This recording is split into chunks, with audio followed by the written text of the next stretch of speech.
આપણે બાળપણથી જ આત્મા વિશે જાણવા ખૂબ ઉતાવળા છીએ. શું છે આત્મા? શું આત્મા ભૂત છે? મનુષ્યની મૃત્યુ શા માટે થાય છે? મનુષ્યની મૃત્યુ બાદ આત્મા ક્યાં જાય છે? આવા પ્રશ્નો આપણા મગજમાં ફરતા જ હોય છે. તો આવો મિત્રો, આજના વિડીયોમાં હું તમને આ બધું જ જણાવી દઉં. તો મારી એક રિક્વેસ્ટ છે કે પ્લીઝ મારો આ વિડીયો અંત સુધી જોજો, જેથી કરીને તમે સમજી શકો. પૂર્વે કહેવામાં આવ્યું છે કે આપણે ભૌતિક ગણતરી માટે આત્મા એટલો સૂક્ષ્મ છે કે તેને અત્યંત શક્તિશાળી યંત્રોથી પણ નથી જોઈ શકાતો, કારણ કે તે અદૃશ્ય છે. જેમ કે હવા આપણે અનુભવ કરી શકીએ છીએ, પરંતુ જોઈ શકતા નથી. અન્ય કોઈ પ્રયોગ દ્વારા આત્માના અસ્તિત્વને સિદ્ધ કરી શકાતું નથી. આપણે આ સ્વીકારવું પડે છે, કારણ કે અડધું સત્ય હોવા છતાં આત્માના અસ્તિત્વને જાણવા કોઈ યંત્ર નથી. ઉદાહરણ તરીકે, માતા સિવાય પિતાને ઓળખવા કોઈ યંત્ર કે સાધન નથી.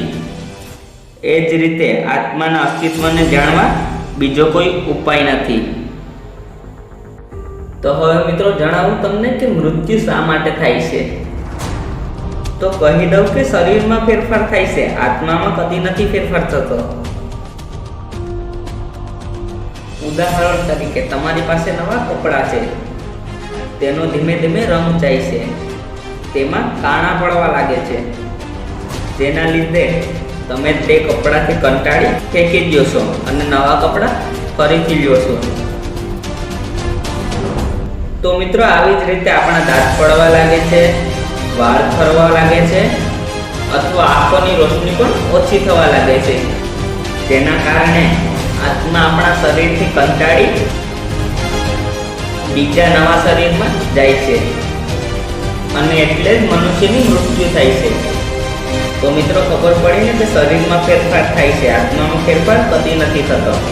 તો બસ મિત્રો, આજના વિડીયોમાં આટલું જ. તો મિત્રો, કેવો લાગ્યો વિડીયો? જો તમને પસંદ આવ્યો હોય તો તમારા મિત્રો સાથે જરૂર શેર કરો, અને આ સાથે ચેનલ સબસ્ક્રાઈબ કરજો, કારણ કે હું આવા જ્ઞાનથી ભરપૂર અને રહસ્યમય વિડીયો આપણી સરળ ગુજરાતી ભાષામાં બનાવતો જ રહું છું.